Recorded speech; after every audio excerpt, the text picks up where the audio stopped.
चलो बच्चों, तो आज हम लोग गुजराती में चैप्टर नंबर 10 शुरू करें। जो चैप्टर का नाम है नथी, जिनके लेखक हैं मोहम्मद माकड़। ये चैप्टर में एक छोटी सी स्टोरी दी गई है, जो स्टोरी एक माँ और उसके बेटे के बारे में है। हम लोग डायरेक्ट ये स्टोरी ही समझें और इनमें कौन कौन से कैरेक्टर एंटर होते हैं वो हम लोग स्टोरी के वाइज समझते जाएंगे। ठीक है। स्टोरी का मेन कैरेक्टर है कांति। कांति नाम है उस पर्सन का। आज कांति इतने सालों बाद अपने वतन, अपने गांव पर वापस आया है। अपने गांव की तरफ वो रिटर्न आया है। कांति अपने गांव की, अपने घर उसका जहां पर है, उस शेरी में जैसे पहुंचा, मतलब उस गली में जैसे ही वो पहुंचा तो उसका मन भारी होने लगा। उसके जैसे पांव चल नहीं रहे थे। इतने सालों बाद वो आज यहाँ पर आया था। यही शेरी, यही वो गली थी, यही वो गांव था जहां उसका बचपन बीता था, कि जहां पे उसने इतनी खेलकूद की थी। आज इतने सालों बाद कांति वहां पर पहुंचा है ना, तो उसका मन भारी हो रहा है। नहीं चला जा रहा है कि वो घर तक कैसे पहुंचे। वो उस शेरी में धीरे धीरे चल रहा था, तो पास में ही एक लड़का जो है वो खेलते खेलते वहां पर पहुंचा। उस लड़के को देखकर मन ही मन सोच रहा था कि यार ये लड़का हमारी सोसाइटी में, मतलब हमारे इस गांव की गली में से किसका होगा। क्या ये लड़का उस लालजी मोची का है? क्या ये लड़का वो पुरुषोत्तम सुथार का है? कि फिर उस दर्जी का है? कि ये छोटा बच्चा किसका हो सकता है? वो कांति उस छोटे बच्चे को देख रहा था। कांति की अभी खुद की उम्र 45 से ऊपर हो चुकी थी।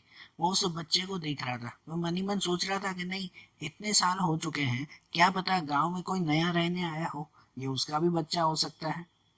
ठीक है। क्योंकि उसे जो है वो अपना बचपन याद आ रहा था ना, कि जैसे वो बच्चा खेल रहा था वहां पर, कांति भी बचपन में इसी गली में इसी तरह से खेलता रहता था। कांति को बचपन से ही जो है वो अपने गांव की ये गली, अपनी शेरी, वो बहुत बड़ी लगती थी। बहुत ही बड़ी लगती थी उसे। और आज भी वो अपने घर तक जा रहा था ना, तो ये उसे घर की ये गांव की ये शेरी, ये गली जो है वो काफी लंबी लग रही थी। बचपन में उसकी माँ, उसकी मम्मी, वो जो है उसे दूर से, दूर एक दुकान से जो है वो बर्फ लाने के लिए कहती थी। और वो उस दुकान से बर्फ लेकर आता ना, तो बर्फ का बड़ा सा जो है वो एक टुकड़ा लेकर आता, लेकिन घर तक आते आते वो बर्फ का टुकड़ा छोटा हो जाता। ना गर्मी में फिर जो है वो ये छोटा हो जाता। क्यों? क्योंकि वो हमेशा कहता कि यार हमारे गांव की ये गली बहुत लंबी है, कि दूर से आते आते तो बर्फ भी पिघल जाती है। और आज भी उसे अपने गांव की ये गली बहुत लंबी लग रही है। वो वो धीरे धीरे चलते चलते अपने घर तक पहुंचा। उसने जो है वो दरवाजा खोला वहां पर। अब अपने हाथ में एक छोटा सा बैग था, वो बैग जो है वो साइड में रख कर और वो घर के अंदर धीरे से एंटर हुआ। लेकिन घर के अंदर एंटर होते ही उसका मन और ज्यादा भारी होने लगा। उसके पैर अब आगे नहीं बढ़ रहे थे। उसे घर पर जाना अच्छा ही नहीं लग रहा था। क्योंकि रीजन ये था कि भाई यही उसका घर था जहाँ उसने बचपन बिताया था, जहाँ वो अपनी माँ के साथ, अपनी मम्मी के साथ वहां पर रहता था। लेकिन आज, आज ये घर पूरा खाली है। आज ये घर पूरा खाली है। आज इस घर में उसके बाद नहीं है। जो इस चैप्टर का नाम है ना नथी, वो नथी इसी वजह से दिया हुआ है कि कांति आज इतने सालों बाद अपने घर पर पहुंचा है, लेकिन आज उसके बा यहाँ पर नहीं है। ठीक है, तेना बा त्या नथी। तो ये नथी नाम इसी वजह से इस चैप्टर का दिया हुआ है। इसी वजह से उस कांति का मन भारी हो रहा था। उसके पैर जो है वो उठ नहीं रहे थे कि वो इस घर में कैसे जाए, कि जो घर उसके बाद से जो है वो चलता था, अब वो घर बिल्कुल खाली है। वो घर में एंटर भी हुआ ना, तो उसका उसका सिर भी जो है वो भारी होने लगा। और उसे याद आता था कि जब वो पहले जॉब करता था ना, तो नौकरी करके शाम को जब जैसे ही यहाँ पर आता था, अपने घर पहुंचता था, तब भी उसका सर अक्सर भारी रहता था। तो उसके बाद जो है वो स्माइल के साथ जल्दी से इसके पास आती, इसको जो है वो पानी देकर और इसके हालचाल पूछती, और अपनी बा के साथ बातें करके कांति का मन हल्का हो जाता। आज इतने सालों बाद कांति फिर से उस घर में पहुंचा है ना, तो उसे यही लग रहा था कि काश बा जो है वो फिर से आ जाए और फिर से मेरे साथ कुछ पल बातें कर दे, तो मेरे सिर का ये बोझ, सिर का ये दर्द जो है वो हल्का हो जाए। लेकिन अब कहाँ पॉसिबल है। अब तो उसके बा यहाँ पर है ही नहीं। तेना बा નથી અહીંયા। सही बात क्या नहीं? अब कांति जो है वो उस घर में अकेला था। वो घर की जो है वो चारों दीवार और हर तरफ उसे देख रहा था। हर जगह उस घर को देख रहा था, इतना पुराना घर जहाँ पे कांति का ये बचपन बीता था। आज इतने सालों बाद कांति देख रहा था ना, तो घर था ऑलमोस्ट वैसा ही था। हाँ, कुछ जगह से कुछ दीवारें टूट चुकी थी, कुछ जो है वो ये चीजें खराब हो चुकी थी। अब इतने सालों बाद आ रहे हैं तो वो थोड़ी तो चीजें बदलेगी ना। लेकिन अभी भी जो है वो उसका घर वैसा का वैसा ही था। वो घर में पास में ही जो है वो एक टेबल पर आकर बैठा, एक टेबल पर आकर बैठा। और उसे याद आ रहा था कि वो अक्सर जब भी घर पर आता था ना, तो घर में कोई ना होता ना तो भी उसके बाहर जो है वो रसोड़े में खड़े रहते। ठीक है ना, उसके बाहर रसोड़े में, किचन में जो है वो होते थे। और इसकी आवाज सुनकर, इसकी आहट सुनकर वो किचन से बाहर आ जाते थे। आज भी कांति को यही लग रहा था, कहीं ऐसा तो नहीं कि बा अभी भी जो है वो रसोड़े में, अभी भी किचन में हो और वहां से जो है वो अभी बाहर आ जाएंगे। ठीक है, महसूस होता है ना। अपने अपने बा की, अपनी मम्मी की उस कांति को याद आ रही थी कि ये बा जो है वो अभी रसोड़े में से वापस आ जाएंगे और मेरे साथ बातें करेंगे। लेकिन कहाँ पॉसिबल, अब उसके बा यहाँ पर नहीं है। तो अब कांति को अपने बचपन की जो है वो बातें याद आ रही थी। अब यहाँ से थोड़ा सा जो है वो पीछे चले कि उन्हें अपने बचपन की बातें याद आ रही थी। अभी उसके बा कहीं पर भी नहीं थे ना, तो उसके मन में एक बात याद आ गई कि कहीं बा जो है वो मुझसे नाराज तो नहीं हो गए, कि भाई कहीं मेरे मम्मी मुझसे नाराज तो नहीं है। कांति को ऐसे, ठीक है ना, कांति को ऐसे महसूस हुआ। वो गुजराती में जैसे इसमें लिखा हुआ है ना कि बा ने रीस तो नहीं चढ़ी, रीस नहीं चढ़ी मतलब कहीं नाराज तो नहीं हो गए। फिर कांति खुद ही मन को जवाब दे रहा था कि नहीं नहीं, बा क्यारेय रीसाता नहीं। ये इस चैप्टर की मेन लाइन है। ठीक है, कि कांति को उसी वक्त याद आया कि बा क्यारेय रिसाता नहीं, मतलब कि भाई मम्मी, मेरे मम्मी मुझसे कभी नाराज होते नहीं हैं। भाई मेरे बा कभी मुझसे नाराज नहीं होते, और कभी नाराज होते भी ना तो उसी पल जो है वो फिर से ठीक भी हो जाते। उनकी नाराजगी एक पल में ही फिर से चली भी जाती। मेरे बा मुझसे कभी नाराज नहीं होते, ये कांति को जो है वो याद आ रहा था। अब अब कांति को जो बचपन की बातें याद आ रही थी, उनमें से कुछ किस्से हम लोग जाने। कि एक दिन कांति के जब उसकी उम्र जो है वो कुछ 10-11 साल की होगी। अब 10-11 साल का इतनी समझ उसे थी नहीं। तो एक दिन घर पर वो जो है वो कुछ पत्थरों से खेल रहा था, घर के आंगन में कुछ पत्थर से खेल रहा था। कैसे वो दूर से निशाना मारते हैं ना पत्थर से किसी को, तो वैसे कुछ खेल रहा था। इसके बाद वहीं आंगन में एक कोने में जो है वो बर्तन धो रहे थे। वो कांति पत्थर से खेल रहा था ना, तो एक पत्थर आकर जो है वो उसके बा के पास में आकर गिरा। तब उसकी बा ने उसे जो है वो एक बार वार्निंग दिया, अरे ध्यान से भाई नहीं तो लग जाएगा किसी को, वैसी मस्ती मत करो। अब उसकी बा तो इतना कुछ बोले, इतने में ही कांति ने तो दूसरा पत्थर भी फेंक दिया था। और वो पत्थर सीधा आकर जो है वो उसकी बा के ही आंख के पास में लग गया। कांति ने दूसरा पत्थर जो फेंका वो उसी के ही बा के आंख के पास में आकर लगा। और उसकी बा ने जो है वो जोर से चिल्ला दिया। कैसे कुछ चोट लगती है तो जोर से जो चिल्ला देते हैं, वैसे जो है वो उसकी मुंह से चीख निकल गई, बा के मुंह से वो चीख निकल गई। उसकी आवाज सुनकर पड़ोस में ही, अब ये भी एक कैरेक्टर ध्यान देना बेटा, उनके पड़ोस में ही जो है कंचन मासी रहते हैं, उनके पड़ोसी कंचन मासी रहते हैं। वो इनकी चीख सुनकर दौड़ते दौड़ते आ गए। ये बा की चीख सुनकर वो दौड़ते आ गए। उन्होंने आते ही पूछा कि अरे भाई क्या हुआ, कहीं आंख वाँख तो नहीं फूट गई। कैसे पड़ोसी जो है वो उसी वक्त तो पहुंच गए ये आवाज सुन के। अब ये कहीं आंख तो नहीं फूट गई, ये सुनकर वो कांति वो डर गया कि अरे यार कहीं मैंने गलती से मम्मी की आंख पर ही तो नहीं मार दिया, कि अब जो है वो मम्मी मुझे चिल्लाएंगे, बा मुझे चिल्लाएंगे। तो इसी वजह से उसी वक्त वो घर के बाहर दौड़ गया और दूसरे किसी के घर में, गांव के दूसरे किसी के घर के कोने में जाकर छुप गया वो चुपचाप। अब वो कांति कांति जो है वो घर के बाहर कहीं जाकर छुप गया। और यहाँ पर जो है वो, यहाँ पे उसके बा ये पार्वती बहन और उसके पड़ोसी ये कंचन मासी, वो दोनों जो है वो बातें कर रहे थे। वे बाद में पता चला कि पार्वती बहन को आंख पे नहीं लगा था, आंख के साइड में थोड़ा सा जो है वो पत्थर लग गया था। वो तो ठीक हो गए, लेकिन वो कांति तो डर डर गया था ना, कि वो तो बाहर जाके छुप गया और आया ही नहीं। सुबह से शाम हो गई, वो आया ही नहीं। और उनके चक्कर में जो है वो पार्वती बहन ने सुबह से शाम तक खाना नहीं खाया था। अब एक बा को तो लगेगा ही ना कि भले उसके बेटे ने उसे ही पत्थर मारा, लेकिन उस बा को तो यही लगेगा ना कि मेरा बेटा पता नहीं कहाँ चला गया, कि कहीं खो तो नहीं गया। तो बा ने, वो पार्वती बहन ने अपने बड़े बेटे हिम्मत को ये कहा कि जाओ जल्दी से और कांति को ढूंढ के लाओ। तो यहाँ पे भी एक दूसरा कैरेक्टर ऐड हुआ ना, कि पार्वती बहन के दो बेटे हुए, एक ये कांति जिसकी ये स्टोरी चल रही है, और कांति का बड़ा भाई हिम्मत, ये दोनों। तो पार्वती बहन ने, मतलब कि बा ने उस हिम्मत को कहा कि तुम जाओ और जाकर जो है वो कांति को ढूंढो फटाफट, जब तक वो नहीं आएगा तब तक मैं खाना नहीं खाऊंगी। उस हिम्मत ने समझाया, उस बड़े बेटे ने अपनी बा को समझाया कि अरे आ जाएगा खुद ही, कहाँ जाएगा, इस गांव के बाहर थोड़ी जाएगा, आ जाएगा फटाफट जो है वो खुद ब खुद।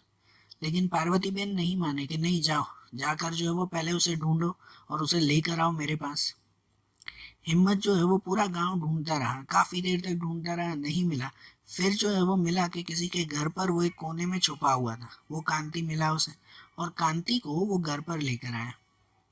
तब बा ने कांति को चिल्लाया नहीं कि भाई तुम कहाँ छुप गए, क्यों चले गए थे, या मुझे पत्थर क्यों मारा, इस कोई बात पे चिल्लाया नहीं, लेकिन उसे प्यार से अपने पास में बिठाकर सबसे पहले खाना खिलाया कि तुम सुबह से भूखे हो, पहले कुछ खा लो।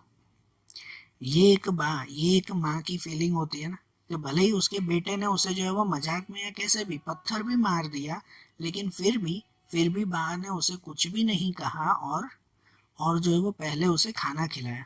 तो इसी वजह से कांति के मन में ये बात बैठ गई थी कि मेरे बा कभी मुझसे नाराज होते नहीं है, बा क्यारेय रिसाता न थी, भाई मेरे बा वो कभी मुझसे नाराज नहीं होंगे, ये उनके मन में बात बैठ गई थी।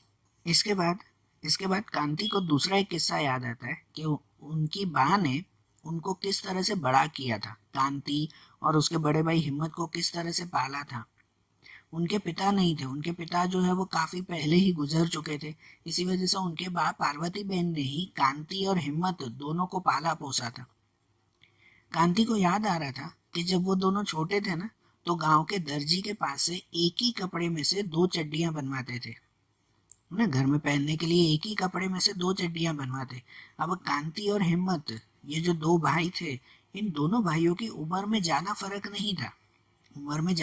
नहीं था, इसी वजह से दोनों के लिए ना एक ही माप की चड्डी बनवा देते, बराबर एक ही माप की। और उनसे प्रॉब्लम क्या होती पता है, कि भाई एक को जो है वो चड्डी हमेशा थोड़ी बड़ी पड़ती और एक को हमेशा थोड़ी छोटी पड़ती, दोनों को ही जो है वो पूरी नहीं आती थी। तब उस वक्त बा जो है वो दोनों को कहते कि भाई इसमें जो है वो तुम्हारी ही गलती है, कि इसमें उस दर्जी की गलती नहीं है, तुम जल्दी जल्दी बड़े होते जा रहे हो तो क्या करे। बा उसे ये कहती। उस वक्त कांति को मन ही मन ये होता कि वो एक बार बा को बोल दे कि इसमें भाई हमारी क्या गलती, इसमें तो भाई आपकी गलती है कि आप जो है वो पूरे पैसे नहीं दे रहे हो, पूरा कपड़ा नहीं खरीद रहे हो, थोड़े से कपड़ों में चड्डी सिलवाओगे तो वो चड्डियाँ छोटी ही बनेगी ना। कांति के मन में ये बात आती कि वो अपनी माँ को, अपनी मम्मी को बोल दे ऐसा कि भाई पूरे पैसे आप खर्च नहीं करते हो तो फिर चड्डियाँ ऐसे ही बनेगी ना, लेकिन वो कभी बोलता नहीं, क्योंकि कांति को भी पता था कि इससे उसकी मम्मी को बुरा लगेगा कि भाई घर में पिताजी है नहीं, सब खर्चा सब कामकाज जो है वो उसकी मम्मी ही संभालते थे। तो भाई मम्मी को सामने से ऐसे बोल देना कि भाई ये तो तुम्हारी गलती है, तुम्हारी वजह से हमारे कपड़े ऐसे बन रहे हैं, तो ये गलत बात है। वो खुद सहन कर लेता, लेकिन अपनी बा को इस बारे में कुछ भी नहीं बोलता।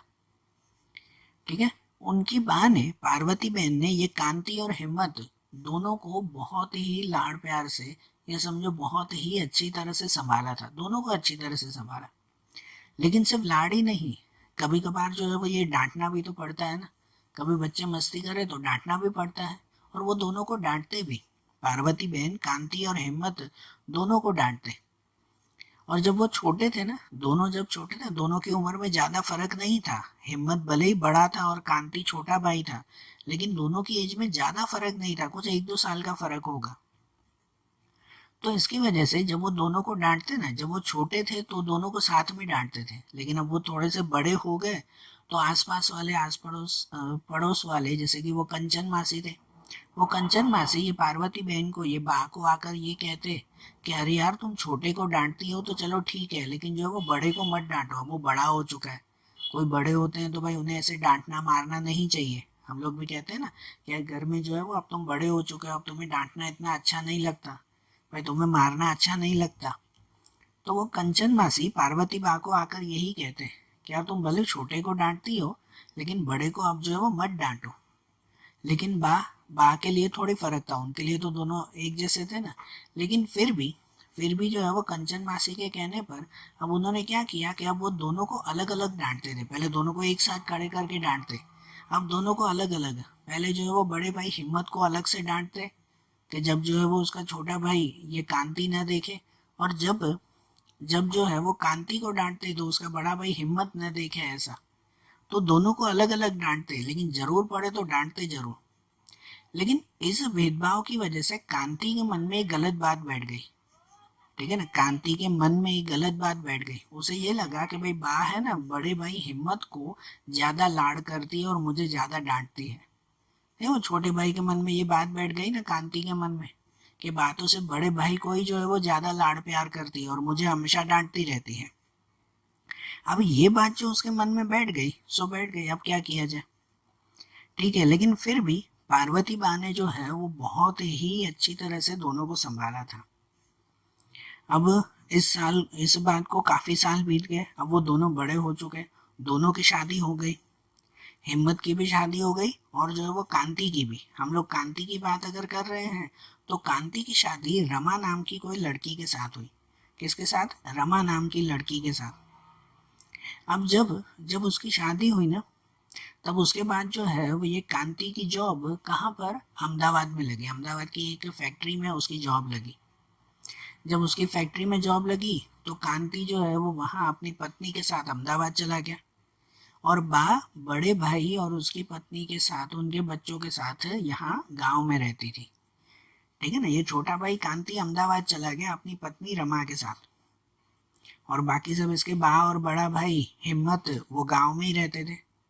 अब जब वो वहाँ मील में फैक्ट्री में नौकरी करता ना अहमदाबाद में, तो हर महीने अपनी बा को पैसे भेजता था, खर्च के पैसे। ये तो उसका फर्ज है ना। अब जो है वो कमा रहा है तो अपनी माँ के लिए तो वो खर्चा देगा ही, ये तो उसका फर्ज था। लेकिन शायद एक आध साल ही उसने पैसे भेजे होंगे।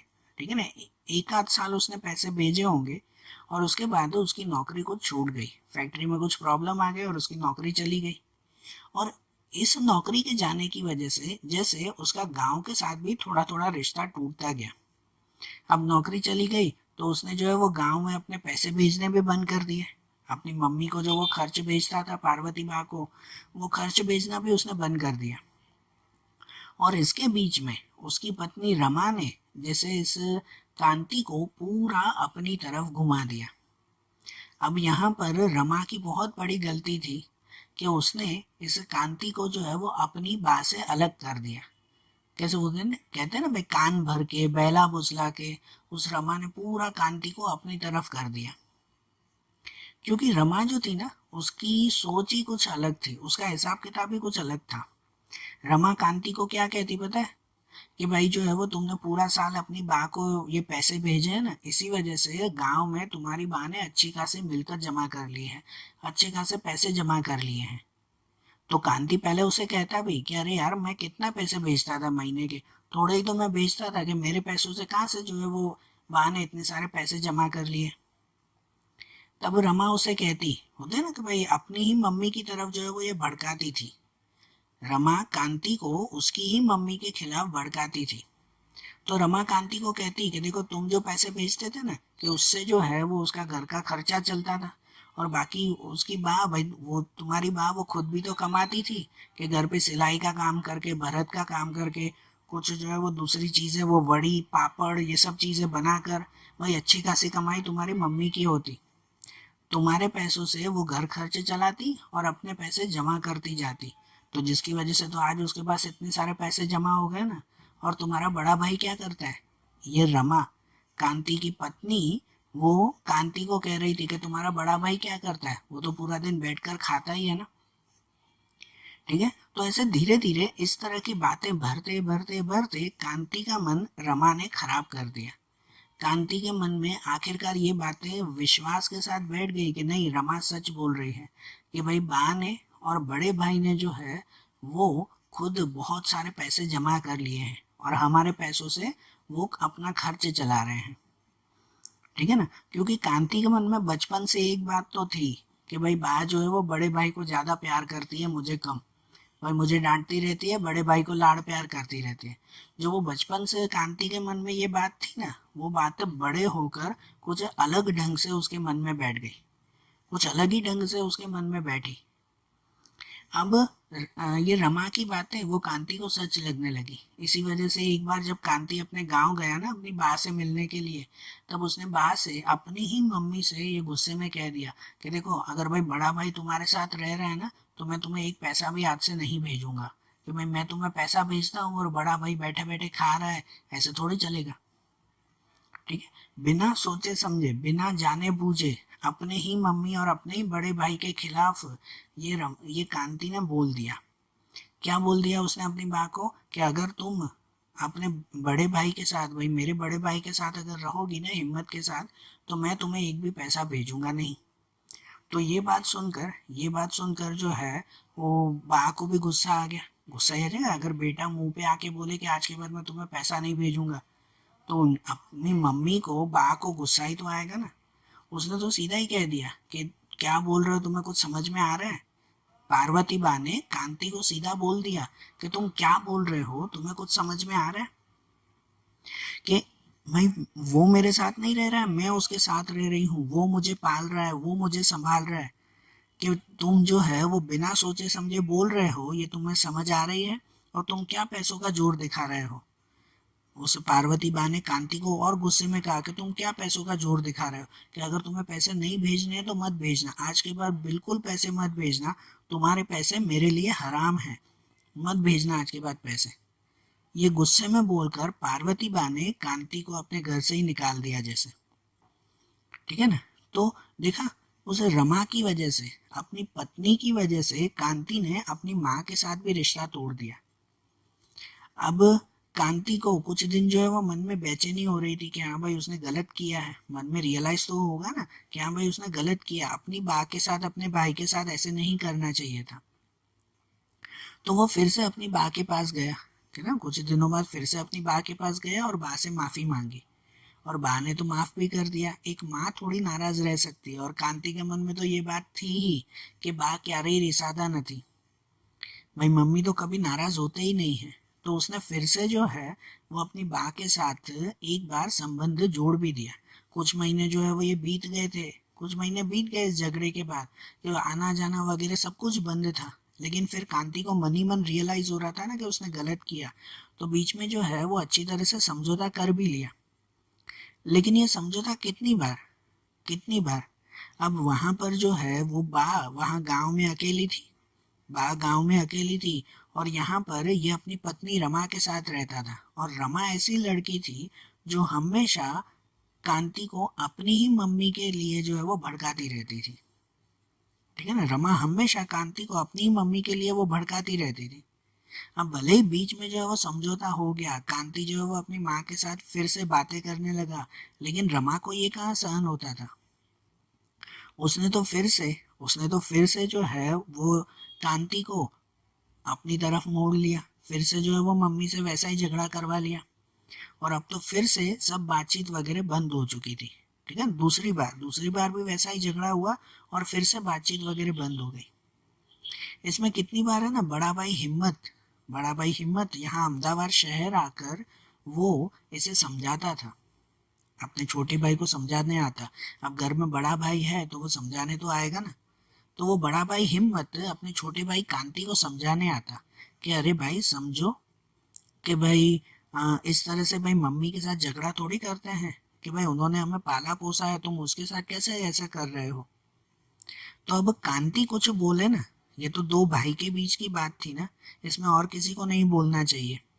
लेकिन कांति कुछ बोले इससे पहले ही रमा ने उस बड़े भाई हिम्मत को मुंह पे कह दिया कि अगर तुम्हें इतना बुरा लग रहा है ना, तो तुम जो है वो अपनी बा को कावड़ में बिठाकर यात्रा करवाने जाओ जैसे श्रवण जाता था, कि भाई यहाँ पर हमें बोलने आज के बाद मत आना। रमा ने अपने बड़े भाई, मतलब जैसे उसके जेठ हुए ना, तो अपने बड़े भाई हिम्मत को ही मुंह पे बोल दिया कि अगर तुम्हें अपनी माँ की इतनी चिंता है तो उसकी सेवा करो और उसे कावड़ में बिठाकर श्रवण की तरह यात्रा करवाने जाओ, लेकिन यहाँ पे आके आज के बाद मत बोलना। और ये बात का हिम्मत को भी बुरा लगा, किसी को भी बुरा लगेगा ना कि अगर मुंह पे ऐसा जवाब मिले तो। हिम्मत को भी इस बात का बुरा लगा और उसने भी कांति के घर पर आना छोड़ दिया, कांति से बातचीत छोड़ दी। मतलब इस तरफ वो कांति अकेला रह गया, उसकी माँ के साथ भी बातचीत छूट गई, अपने बड़े भाई के साथ भी बातचीत छूट गई। वो अकेला रह गया, किसकी वजह से? उसकी पत्नी रमा की वजह से। ठीक है। एक बार बा ने सामने से जो है वो समझौता करने की कोशिश की, क्योंकि बात वही थी ना, बा क्यारेय रिझाता नहीं, एक माँ कभी भी नाराज नहीं होती। तो एक बार उसकी माँ ने जो है वो इस कांति को लेटर लिखा, एक पत्र लिखा। वो खुद नहीं लिखना जानती थी, तो अपनी पड़ोसी जो कंचन मासी थी ना, उस कंचन मासी से वो पत्र लिखवा दी। उसने पत्र में ये लिखवाया कि अरे बेटा, तुम समझो कि तुम जो है वो कुछ पैसे अच्छे कमा रहे हो, और भाई तुम्हारा भाई, तुम्हारा बड़ा भाई, उसके तो भाई बच्चे वगैरह भी हैं, तो घर चलाने में मुश्किल होती है। भाई तुम छोटे भाई हो तो तुम उसका थोड़ा साथ दो ना। सही बात है ना। एक माँ जो है वो तो अपने बेटे को समझाएगी ना। पार्वती बा ने कांति को समझाने की कोशिश की कि तुम अगर अच्छा कमा रहे हो तो तुम अपने बड़े भाई का साथ दो ना। उसके तो भाई को जो बच्चे भी हैं, तो वो अपना घर कैसे मुश्किल से चला रहा है, तुम उसका साथ दो, वो अच्छा है। अब ये लेटर जब अहमदाबाद में कांति के घर पर आया ना, तो अब कांति कुछ समझे उससे पहले ही रमा ने इस लेटर का अलग मतलब निकाल दिया। रमा ने अलग मतलब निकाल दिया। रमा ने जो है वो लेटर पढ़ते ही सीधे कहा कि देखा, देखा तुम्हारी माँ कैसी है। रमा ने कांति को सीधे ही कह दिया कि देखा तुम्हारी माँ कैसी है, कि वो मुझे क्या कहना चाहती है कि भाई बड़े भाई के बेटे हैं और भाई मेरे हमारे बेटे नहीं हैं। मतलब भाई जो है वो रमा कह रही थी कि भाई तुम्हारी माँ मुझे वांझनी कह रही है। वांझनी, वांझनी मतलब वो कहलाते हैं कि जिनको बच्चे न हो। तो वो रमा इसका बिल्कुल गलत मतलब निकाल दिया। रमा सीधा ही कह रही थी कि देखा कि तुम्हारी बात जो है वो हमें ताने मार रही है कि हमारे बच्चे नहीं हो रहे हैं, और भाई तुम्हारे बड़े भाई के जो है वो ये बच्चे हैं, तो इसकी वजह से देखो। तो वो रमा गुस्से में कह रही थी कि अब तो कुछ भी हो जाए ना, मैं तुम्हारे बा को पैसे नहीं भेजूंगी, कि भले जो है वो मुझे दान में देने पड़े, भले मुझे पैसे फेंक देने पड़े, लेकिन कभी भी मैं तुम्हारी बा को पैसे तो नहीं भेजूंगी। एक छोटा सा पत्र जो समझौते के लिए आया था, समझाने के लिए बा ने कांति को भेजा था, लेकिन कांति और उसकी पत्नी रमा ने इसका अलग ही मतलब निकाल दिया। रमा ने इसका अलग मतलब निकाल दिया, और कांति वो अपनी पत्नी के सामने कभी कुछ बोल ही नहीं पाता। तो अपनी पत्नी, उसकी पत्नी रमा ने यही बोल दिया ना कि आज के बाद मैं भले दान में दे दूंगी, पैसे फेंक दूंगी, लेकिन तुम्हारी बा को कभी पैसे नहीं भेजूंगी। लेकिन ये नसीब होता है कि अगर आप लोग कभी किसी का बुरा करो ना, तो सामने आपका भी बुरा होना ही है, ये नसीब है। अब यहाँ पे जो है वो एक तरफ, जब ये रमा गुस्से में बोल रही थी ना कि भले मैं पैसे दान में दे दूंगी या फेंक दूंगी, वो दान में देना या फेंकने का तो जो है वो समय ही नहीं आया। यहाँ पर रमा की खुद की तबीयत खराब होने लगी, खुद की तबीयत खराब होने लगी, और उसके पूरे पैसे कहाँ खर्च होने लगे? तो हॉस्पिटल में, दवाइयों में। ये नसीब है ना, कि अगर उसने अपने बा को ही पैसे नहीं भेजे तो उसके पैसे कहाँ जाएंगे? दान में भी थोड़ी जाएंगे, उसके पैसे तो अब हॉस्पिटल्स में जाने लगे। क्या करें अब फिर, ये तो नसीब है। कुछ दिन बाद फिर से गांव से लेटर आया कांति के पास।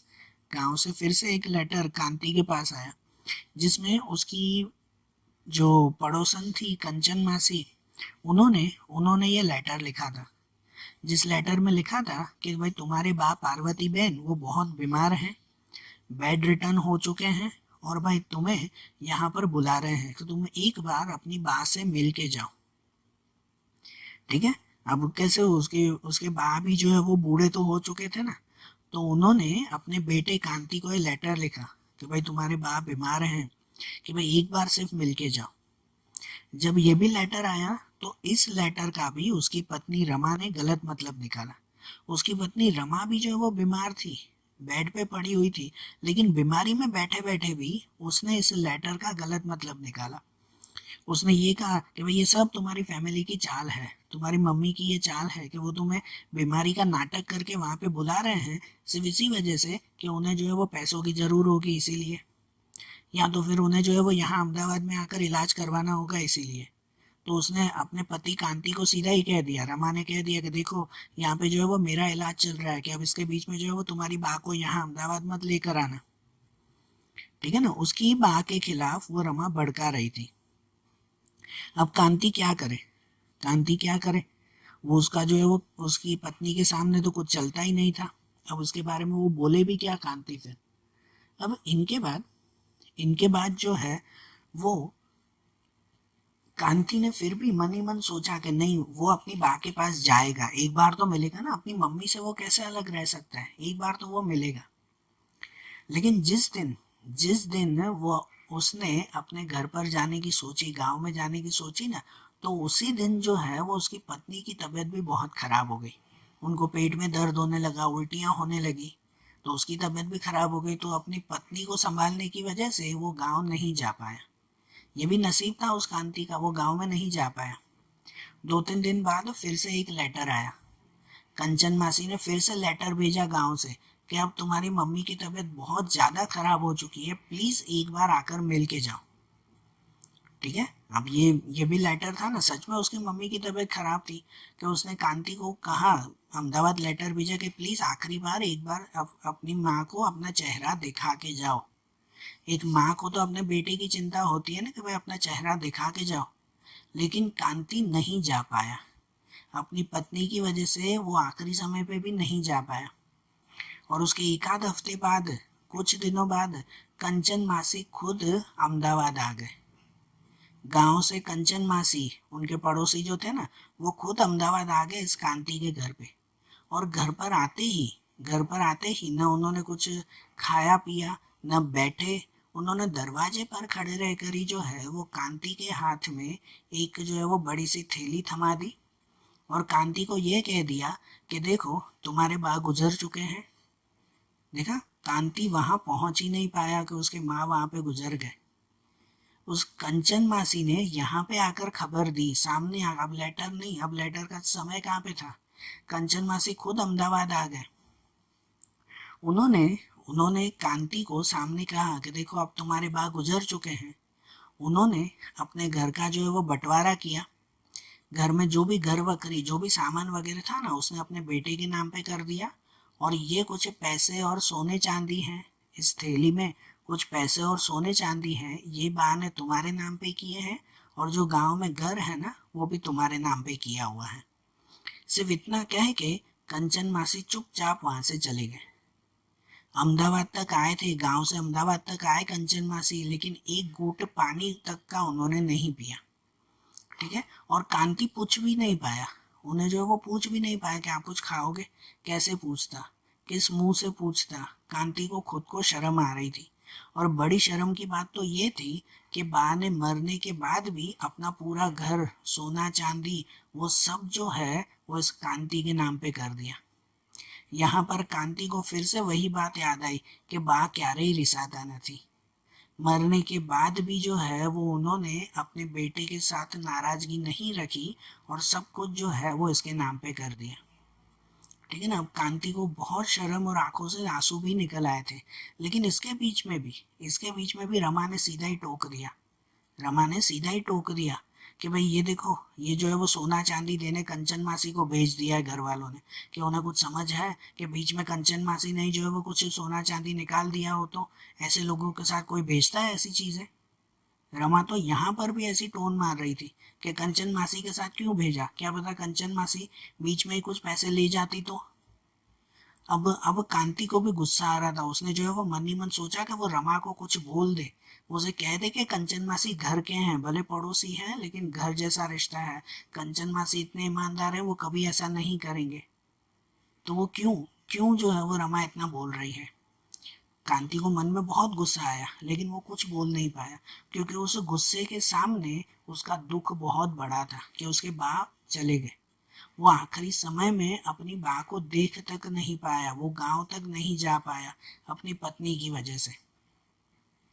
ठीक है, अब तो बा तो चले गए, अब वो कर भी क्या सकते हैं। कांति जो है वो अपनी ही शर्म में, शर्म ही कहो ना, कि उसके बा ने सब पैसे उसके नाम पे कर दिए। और फिर भी कांति जो है वो अपने बा के लिए कुछ भी नहीं कर पाया।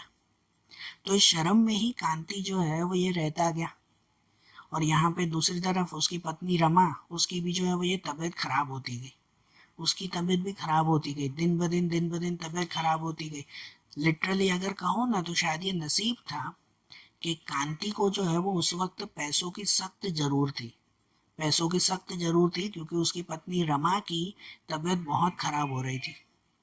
और जब उसे पैसों की जरूरत थी ना, शायद उसी वक्त ही उसकी माँ ने कंचन मासी के हाथों ये पैसे भेजे थे। तो मतलब उस कांति को मन ही मन एक ये भी बात जो है वो कहते हैं ना, ये खा रही थी कि उसे जब पैसों की जरूरत थी ना तो और किसी ने नहीं, उसकी बा ने ही उसे मदद की। भले मर के मदद की है लेकिन उसकी बा ने ही उसे मदद की है कि जब उसे कांति को पैसों की सख्त जरूरत थी अपनी पत्नी का इलाज कराने के लिए। कांति को जो पैसे मिले ना उसमें से काफी पैसे उसकी पत्नी के इलाज में ही खर्च हो गए। भले उसे कहाँ चिंता थी, लेकिन उसे इतना इलाज करवाने के बावजूद भी उसकी पत्नी बच नहीं पाई। उसकी पत्नी रमा वो भी बच नहीं पाई और रमा की भी डेथ हो गई। अब रमा की डेथ तो वो तो शायद एक नसीब था, क्योंकि उस रमा ने जितना उसकी बा के साथ जितनी बुराई की थी ना, शायद उसका अंत यही होने वाला था। वो रमा भी बच नहीं पाई और कांति कांति बेचारा बिल्कुल अकेला रह गया। अब ना उसके पास बा थी कि जिसके सामने जाकर वो रो सके, अब ना उसके पास उसकी पत्नी थी। भले उसे पत्नी को जाने का इतना दुख शायद न भी हो, लेकिन बा के साथ बिना वो अब कैसे रह पाए। और बड़े भाई के साथ, तो बड़े भाई के साथ तो उसने रिश्ता पहले ही तोड़ दिया था, है ना। बड़े भाई के साथ तो पहले ही रिश्ता उसने खराब कर दिया ना। वो किस मुंह से अपने भाई के पास जाए कि वो अपनी माँ के मरने पर भी नहीं आ पाया, ऐसा मुंह लेकर अपने भाई के पास कैसे जाए। क्या करें, इसको भी अब काफी समय बीत गया। अब अहमदाबाद में अकेला रहने का कोई फायदा नहीं है। इसकी वजह से कांति अब यहाँ गांव में आया था। जो स्टोरी की शुरुआत थी ना, कांति आज जो है वो इतने सालों बाद गांव में आया, अपने घर में आया है। वो इसी वजह से अब अपने घर में आया है कि अब वो अकेला है, कुछ भी नहीं, और उसका घर, उसकी माँ ने ये घर उसके ही नाम पे कर दिया है। वो अब घर पर आकर बैठा था। अब फिर से वही इतने सालों बाद की ये कहानी कि वो अपने घर पर आकर बैठा था, वो पूरे घर को देख रहा था। उसे आज भी अपने बा की याद आ रही थी कि उसके बा शायद वहाँ रसोड़े में बैठे होंगे, नहीं शायद वहाँ पे काम कर रहे होंगे। तो अपने बा की याद आ रही थी, लेकिन बा, उसके बा यहाँ पर नहीं थे। वहीं बैठे बैठे इतनी बातों में उन्होंने अपनी पड़ोसी कंचन मासी को भी याद किया कि अक्सर ऐसा होता था कि अहमदाबाद से जब भी ये कांति जो है वो अपने गांव में आता ना, तो सबसे पहले कंचन मासी उसकी खबर वगैरह पूछने के लिए आते। अब कांति कंचन मासी को याद ही कर रहा था कि इतने में सच में कंचन मासी वहां पड़ोस से आ भी गए। अब कंचन मासी भी बूढ़े हो चुके थे, चलने में उनको भी तकलीफ हो रही थी, लेकिन फिर भी वो वहां पर आए और कांति से खबर अंतर पूछी कि अरे कांति, इतने सालों बाद तुम आए हो। लेकिन कांति कांति जो है वो उनसे नजर तक नहीं मिला पाया। कैसे नजर मिला था यार। वो कंचन मासी ने इतने लेटर लिखे उनको, वो नहीं पहुंच पाया। अपनी मम्मी के मरने पर भी वो नहीं पहुंच पाया। कंचन मासी खुद अहमदाबाद आए उन्हें ये सामान देने के लिए, लेकिन लेकिन उस वक्त कांति जो है वो उनसे एक पानी तक नहीं पूछ पाया। तो कैसे कैसे वो बात करे उनके साथ। सही बात है ना ये। और फिर क्या था, फिर क्या, वहां कांति जो है वो वहीं पर ही घर में बैठे बैठे ही जोर जोर से रोने लगा। अब वो घर में बिल्कुल अकेला था, कुछ भी जो है वो करने लायक उसके लिए नहीं था। बस अपनी बा की याद में वो वहीं रोने लगा। और एक ही बात जो है वो उसे याद आ रही थी कि बा क्या रही रिसाता न थी। भाई माँ कभी भी मुझसे नाराज नहीं होती, तो अब क्यों इतना नाराज हो चुकी है कि जो है अब इतने दूर चले गए हैं। कहते ना, अब तो वो गुजर गए, इतने दूर चले गए, तो अब क्यों इतना नाराज हुए हैं कि काश काश बा जो है वो ये फिर से मेरे पास आ जाए और मेरे साथ रहे अब। लेकिन अब तो ये पॉसिबल नहीं था, क्योंकि अब घर में बा नहीं है। जो चैप्टर का नाम है ना कि हवे बा न थी, कि अब उनके मां नहीं है। सही बात ना, कि जब वो जिंदा थे तब तो उनकी सेवा, तब तो उनके पास वो रह नहीं पाया। अब मरने के बाद पछतावा करके भी कांति को अब कुछ मिलना नहीं था। बरोबर, ठीक है। तो देखो, आज जैसे हमने ये चैप्टर देखा ना गुजराती का, अब ऐसे ही गुजराती के दूसरे चैप्टर्स हम लोग अगले वीडियोस में देखेंगे। Okay, thank you.